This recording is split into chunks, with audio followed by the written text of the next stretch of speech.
Atlas ini bagus loh sebenarnya kalau mau dikombo dengan Setien. Itu kan hero-nya Apex banget. Nah, itu dia. Hero si Apex. Mungkin yang bisa dicoba di game yang kedua ya atau game-game seterusnya dengan Aurora ya mereka mainin combo besar.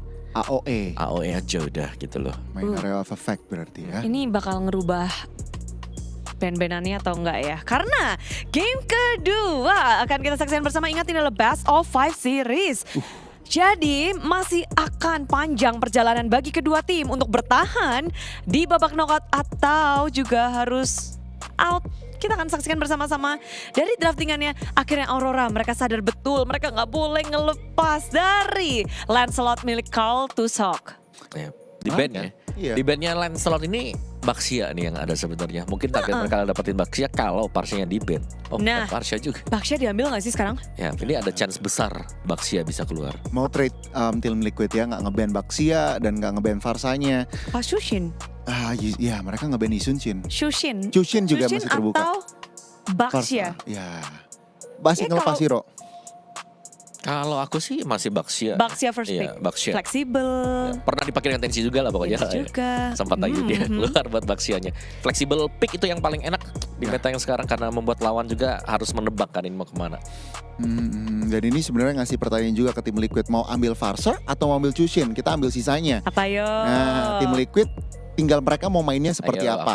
Mereka mending mengambil yang burst. Kalau aku sih lebih tetap nge-burst ya. Jadi aku tetap lebih ke arah Farsa sih. Aku Chusin sih aku suka karena Karena Baxia. Iya. Oke, masuk akal juga sih. Cuman MM-nya jadinya bisa lebih mungkin ngambil yang range juga gak sih? Chushin boleh sih Ya, di sini. Chusin Cici ya langsung. Bahkan 2 jawaban untuk Baxia. Specifically ini Baxianya kalau main di jungle teriak. Mending ditaruh langsung lainnya gak sih Om? Betul. Waduh, ini udah gak enak banget buat Baxianya. Iya, better pakai Revitalize kan daripada dia harus pakai retreat terus diangkat. Petrify sekalian gak sih? Wah. Berarti gunain double stun ya. flexibility-nya ya. Berarti Tapi ya. di sini Aurora ya seharusnya mereka juga mulai sadar betul bahwa jungler ketika mereka tersiksa berarti porosnya harus berpindah atau hero-nya aja jangan ditaruh di jungle. Iya bisa jadi sih. Kita lihat tapi Apex dengan Baxia. Apex Baxia masih oke lah. Selama belakangnya ada damager juga kan. Kalau kayak Baxia Shield Unity-nya kena, terus belakangnya Parsia itu enak. Karena bisa langsung dar cepat juga. Kimi masih alright. Pakito. Dan bahkan ada Pakito. Mereka bakal main damage EXP kah? Kayaknya mereka bisa ke arah sana sih. Dan mereka mungkin pengen ngasih pressure supaya Cicinya nggak rotate terlalu cepat sih. Berarti itu yang mereka inginkan. Iya, Dan main-main flanking. Iya, sama-sama cepat sebenarnya kalau buat clear ya. Bahkan lebih cepat Pakito sebenarnya. Pakito makanya. Benar, ada extra movement speednya nanti. Dan masih dengan Granger juga. Tapi tiga pick awal tim Liquid Philippines ini sebenarnya sudah jawaban juga gitu loh. Buat apa yang dipilih dengan Aurora.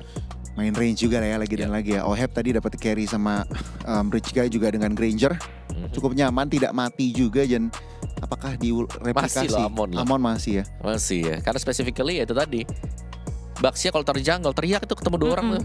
Ada Cici, terus ada Chusin. Ini bonus tuh tembak dengan Death Sonata, bonus. Bisa pecah nanti dia langsung cepet. Dor. Oke. Kali ya. Tanpa adanya Amon, ini hero kalau dari TLPH mereka ngebutuhin badan lebih. Badan lebih dan crowd control sih. Itu yang dibutuh nanti akan dilapisin di fase yang kedua. Jadi emang di ban lah hero-hero yang badan dan juga crowd control seperti Kalea. Dari Auroranya juga. Ini Ya, ini Hayabusa masih bisa di-ban karena tetap kasarnya nggak begitu percaya Baxia jungle ya. Bener-bener maksain lah Baxia jungle juga. Dah sana pakai tuh Pakai gitu ya. ya. Pakai aja Baxia jungle nih gitu. ya apalagi kalau memang Baxianya masuk di jungle, mereka bisa main Link loh, jangan. Itu masih ada Cartesian di sana dan Link Kiminya enak enak untuk ya. ngambil Kimi. Ya dan bisa di pick terakhir juga. Jadi ada extra mid lane mungkin yang nanti atau gold yang muncul. Hayabusa bener di ban. Ya, udah dihabis-habisin hero-nya TNZ ya. Master the Basics, apa jawabannya? Ya kalau mereka mau main strong, 3 fighter masih oke sih. Kalau memang berani buat nabrak-nabrak juga. Meskipun Cici ya udah jelas, ini udah jadi direct counternya mereka sekarang. Atau ya mau main yang lebih sustain, berani gak main Alice? Wow, Alice itu juga salah satu hero kuatnya TNZ sendiri sih. Wow, itu Udah ada di momen ini game kedua harus berani gak sih Om? Berani ya, tapi kalau terlalu over juga kayak bisa kepleset ya. Keplesetnya lebih sakit nanti kalau jatuh. Benar-benar Badang. Iya, crowd control lagi yang mereka eliminasi ya. Karena memang lagi kurang sih sisi Ini apa kanan. tiba-tiba udah ada Cici sih. Makanya mereka nge-ban-nya Badang ya, Romer ya. Iya, butuh yang Ya ini crowd Gatot control nggak sih? Kaca masih ada. Gatot Kaca oke. Iya, aku Berarti buka hanya roam. game pertama ya. Aku buka roam sih di sini, baru jungle. Jungle-nya di akhir. terakhir. Iya, Hmm, buka roam. Kalau lawan kayak gini bahkan main apa ya, Hylos jelek kurang. Iya sih, main Gatot lah. Gatot Kaca aja udah paling bener.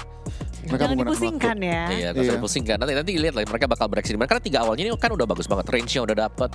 Terus juga mereka punya power buat nge-stopin antara Baxianya. Mereka tinggal mikir ini Pakitonya harus diapain dulu nih. Oh ternyata tidak. Matilda. Oh. Mereka mau ada yang sulit, ngapain yang gampang? Nah, tapi kalau ada Matilda dibuka dengan tim Liquid, tank jungler. Halo Fredrin, masih ada. Jadi keluar nih. Bisa keluar nih kalau begini ya. Angela dan Angela Iritel. support lawan support. Berarti Baxianya tetap jungle. Baxia jungle, yes. Oke. Fredrin bisa nih sekarang kalau mau. Oke, tapi dari Aurora gimana Om? Suka nggak ngelihat kombinasi yang mereka tetap memaksa Baxia menjadi junglernya? Aku masih suka-suka aja sih sebenarnya buat Aurora ya. Mereka masih bisa buat kontes, tinggal seberapa rapi untuk eksekusinya. Apalagi nanti kalau menginjak di late game ada Iritel yang bisa dipilih dengan Angela.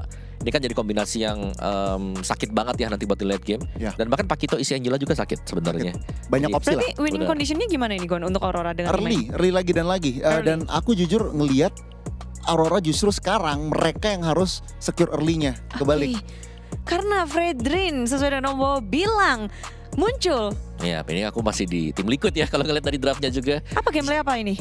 Ya jelas setup dari awal, mid, late gamenya mereka tertata rapi juga dan bahkan mereka ini kita nggak bakal melihat ada split, bos sudah pasti front to back semuanya. Gelut aja terus. Gelut aja main kiting dan kiting powernya ada di Matilda.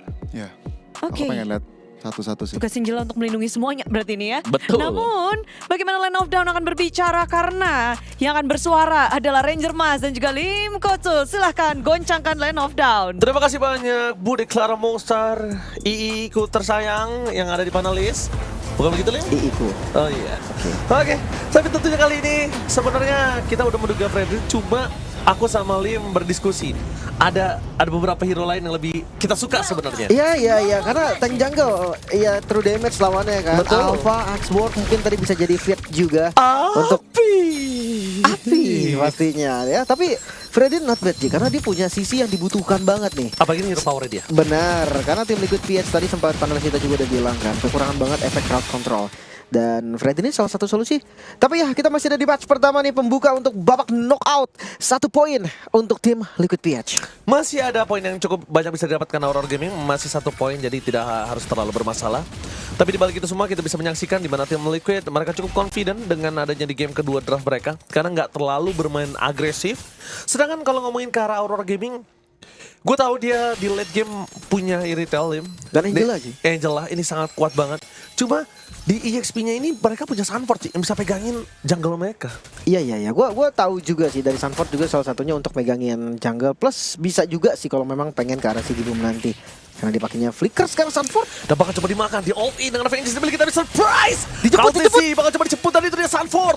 Dan body block yang sangat baik dari JP membuat Sunford selamat di area top lane. Kartiji tahu tidak ada press ward, jadi ada baiknya dia cuma ngebait, nakut-nakutin aja dengan pedang yang besar, tapi tidak terlalu tajam. Membuat terpuskan dari Aurora Gaming mau nggak mau dia harus pulang. Tapi Nggak bakal lumayan, worth it. lumayan sih tadi loh, pressure-nya tuh kerasa banget maksudnya. Sunford dia harus ngebait dari spellnya, Flicker dari Apex tadi, itu berani banget dia langsung buka duluan ke depan. So kali ini kita akan lihat tanpa adanya Flicker untuk Angela, tapi gue rasa fine. Karena Angela ya tinggal ngambil midnya, ada di level 4 Dapat nanti. 4. Hardguard, udah nggak perlu Flicker lagi. Iya, dia dapat 4 yang penting. Tapi ngomongin Oheb dan juga sosok dari Sigibum ini berbanding terbalik dengan dari game sebelumnya. Agak lebih cukup kuat untuk Sigibum berada di laning. Dan Sunford mencoba tulang zoning out, mencari dimana TNC berada. Trash support telah dikeluarkan, mundur ke belakang, dijemput dengan Greening One. Tapi nampaknya Sunford berhasil melawan di station dengan Cultisi. Satu turtle pertama mereka membuat mereka cukup unggul dalam segi gold. Tidak poin kill, berbeda dengan game yang pertama, tapi dengan adanya poin gold yang cukup untuk bisa Oheb survive di area gold lanernya. Itu agak cukup baik. Tapi Rosa bakal coba dipaksa, bakal coba di-commit dan ditaruh first blow JP. Lihat tabrakan yang sangat manis dari udara, serangan udara dari JP. Ini lumayan power nih Matildanya nih.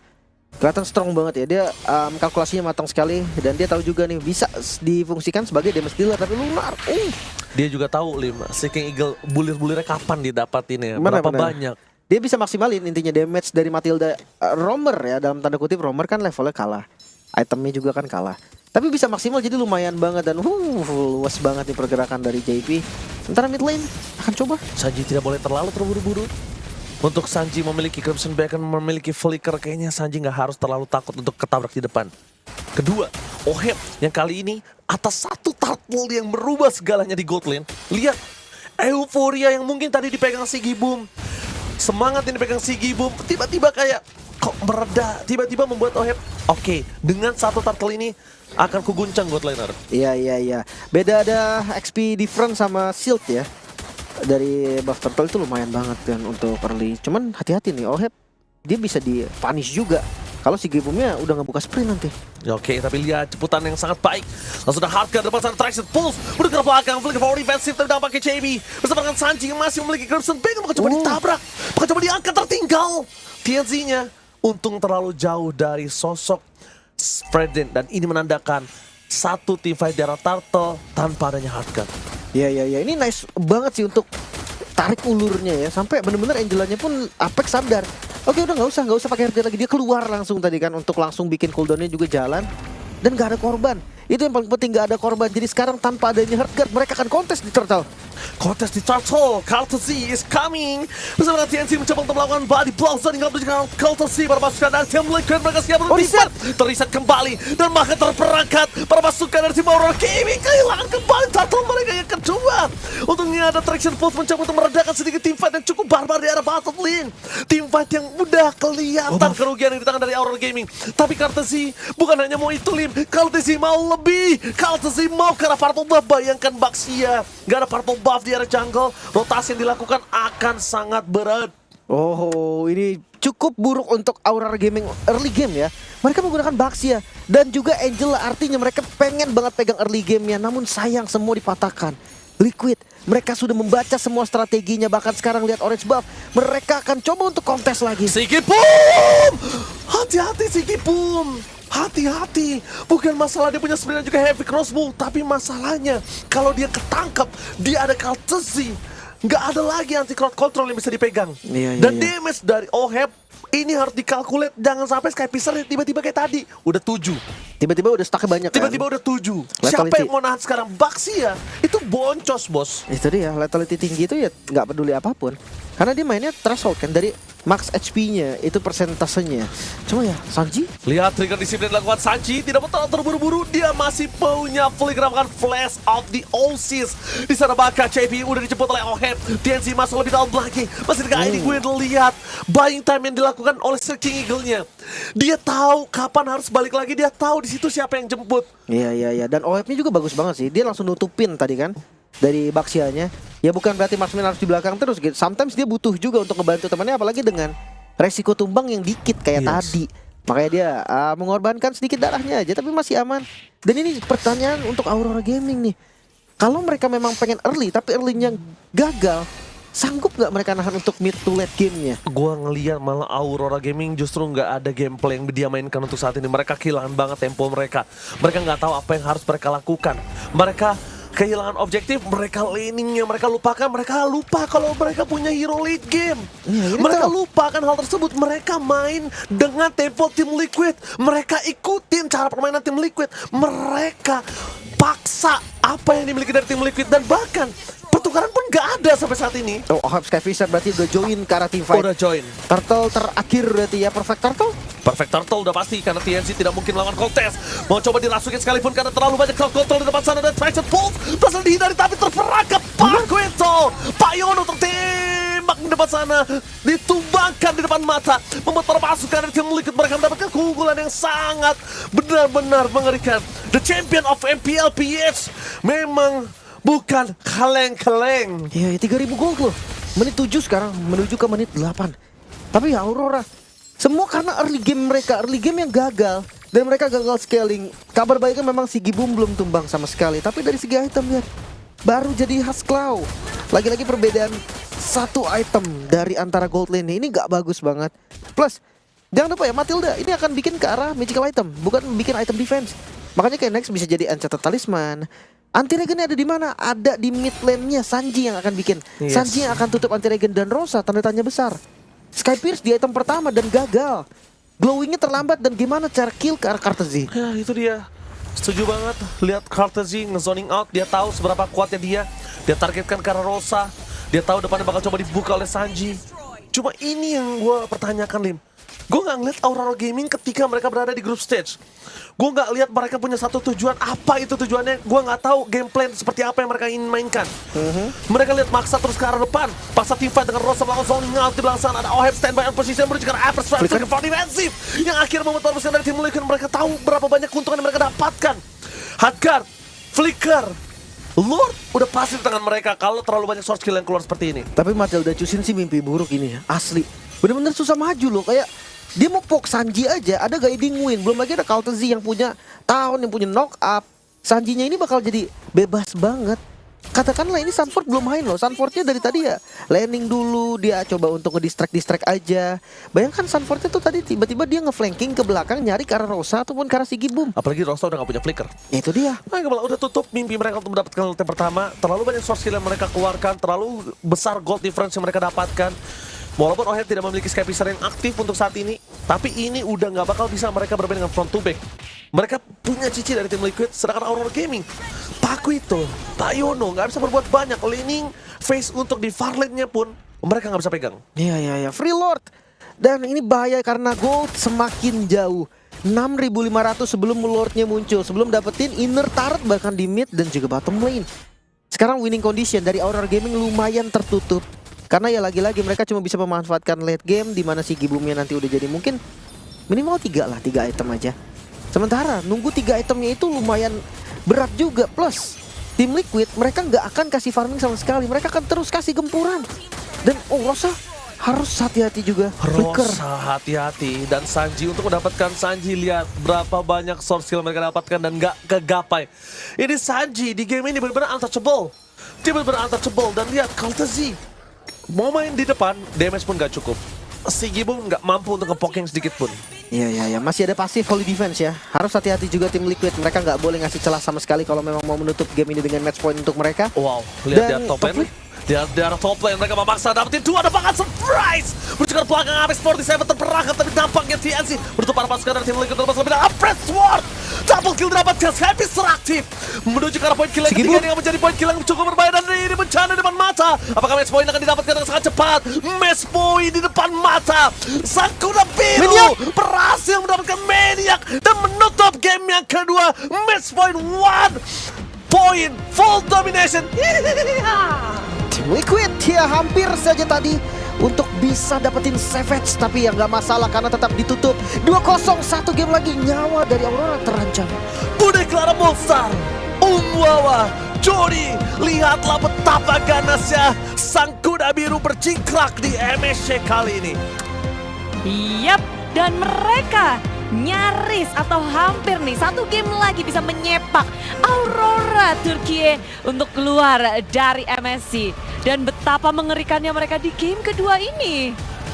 Wow, game yang lagi dan lagi sesuai textbook, sesuai game plans, draft, winning conditionnya jalan semua. Iya, dua draft yang berbeda memang dibawakan dengan tim Liquid ya. Yang pertama mereka membawakan Assassin, sekarang juga mereka membawakan tank as a jungle, dan itu sangat efektif untuk mereka semuanya. Jadi kita bisa bilang kayak ini tim lagi komplitnya juga untuk di MSC 2025.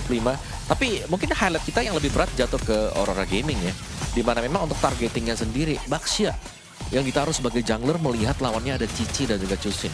Itu jelas sudah menjadi uphill battle untuk TNC. Dan bahkan gamenya ya memang ada Angela ya buat bisa mengisi dia, tapi dia hanya bisa menjadi Samsung, belum bisa untuk bisa mendapatkan pertukaran objektif. Udah tricky banget dari draftnya ya. Yep. Jadi beban dari let's say Lunar, beban dari Rosa itu lebih berat karena memang Baxianya sudah ke counter. Dan itu yang kita lihat dari early dan menit, bahkan belum genap menit 11 Yes, sudah end. begitu cepatnya dan ngelihat bahkan ngedapetin Maniac. Ini babak 8 besar, mereka semakin menggila, mengganas.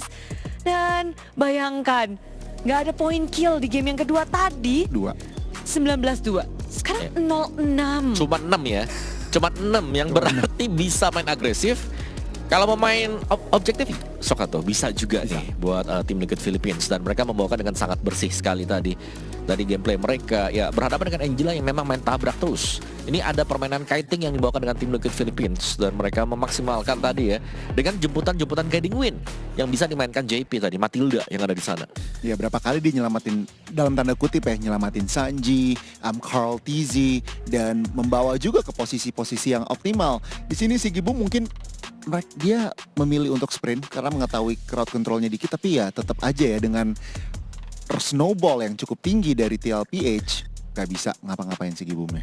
Ya dan jangan lupa sih, ini kayak Pakito pick untuk Aurora menjadi misteri sebenarnya karena kita nggak melihat adanya impact sama sekali yang bisa diciptakan oleh Lunar. Coba ada nggak apa gitu ya kegunaannya Pakitonya? Sebenarnya doang leaning ya. Iya, mungkin dari kecepatan untuk clear lane. Terus juga dia lebih pagi sedikit muncul dibandingkan dengan Cici nanti waktu ada tim fight besar. Oke, jadi nanti tapi itu nggak kelihatan. Deliver. Betul, tidak terrealisasikan tadi. Oke, dan lihat 0-0-0 dari segi turret, Turtle, dan juga Lord. One sided itu purple buff-nya lumayan ya. Ini masih dengan TNC yang berteriak nih kemana hero-hero comfort saya gitu loh, karena di ban semuanya. Di second ban phase Hayabusa hilang, Amon hilang. Masih ya. Habis dia. Dan terlihat juga memang Aurora gak sinkron sih juga di dua game pertama. Dan ya itu tentunya berbeda cerita dengan TLPH Oheb. Kembali dengan menjadi The Rich Guy. Ya masih dengan Granger ya. 2 kali penggunaan dari Granger juga. Dan Sanji apakah lebih besar daripada Rosa juga, karena Rosa untuk 2 game berturut-turut sangat-sangat terkena pressure. Iya, dan kill participation 6 loh dari Sanji. Jadi mid lane 100%. untuk 100%. Dan ya Rosa sangat disayangkan ya, masih kurang dengan kiminya 2 game. Belum terlalu impactful bisa dibilang. Agak gawat sih ini Aurora, karena game kedua bukannya membaik malah memburuk menurutku. Karena mereka kayak nggak bisa ngelakuin apapun. Dan tadi kalau aku ngeliat kan sandbagnya Lunar ya. Tapi kalau ngeliat dari itemnya Lunar sendiri, itemnya tuh ada Hunter Strike di sana. Jadi apakah memang efisien gitu loh untuk Pakito dengan Hunter Strike-nya tapi harus menjadi sandbag? Dan kemana berarti kalau dia yang jadi sandbag? Kemana TNZ yang harusnya menjadi bulan-bulanan di depan dong pasti? Terlalu safe kah mungkin permainan dari TNZ juga? Atau dilewatin gitu aja sama player-player dari Bisa Aurora juga. Ya, jadi winning condition tertutup sama sekali tadi dari awal buat Aurora. Mengerikan sih, ini kita melihat bagaimana coaching staff dari tim TLPH, mereka tahu betul winning condition untuk memenangkan, ngenakin player-playernya untuk bertanding. Jadi dari kombinasi hero, dari mereka melimitasi hero dari Aurora, itu kayak udah membungkam Aurora di 2 game ini. Dan itu yang tadi sempat dibahas juga sih sama Omowa, ini 2 style yang berbeda. Game yang pertama dan yang game yang kedua, dan anak-anak dan juga coachnya juga tahu gitu, punya vision di mana oke, ini bisa loh kita kasih assassin jalan, kita kasih fighter juga jalan. Dan ya ternyata belum ada jawaban dari Aurora untuk gimana nih ke counter dari TLPH. Yap, berarti dari apa ini ya? Hero? Emang dari segi draftnya? Kalau kita bilang kayak draftnya mungkin sudah sama-sama oke ya. Menurutku satu yang harus mungkin di up lagi dari Aurora itu adalah macro play mereka. Karena tadi kan sebenarnya untuk peraduan itu ada di macro play. Benar, karena semuanya berharap bahwa Aurora bisa mengeluarkan hal yang terbaik karena pembalasan dendam. Harus mereka lakukan. Karena dari tim Liquid kayaknya memilih Aurora karena sebuah alasan. Apakah karena tim Aurora menurunkan tim Liquid satunya? Tim Liquid satunya mengalahkan tim Philippines yang satunya. Ya, Onyx Philippines sih kalahin itu menjadi salah satu alasan juga sih dari, dan let's see 2-0 1 game lagi. Ya menurutku sih dipilihnya gampang aja sih. Karena ini yang terlemah mungkin dari kacamata. Betul, Nah, dari semua yang makanya tersisa. di sini Aurora harus bisa membuktikan bahwa mereka bukan yang terlemah. Mereka harus bisa menggebrak karena mereka udah pernah menurunkan Onyx Philippines untuk turun ke lower bracket saat ini. Mereka sedang dipertanyakan nih bagaimana mereka akankah bisa menjadi Filipino Slayer atau tidak. Ya. Berat ya?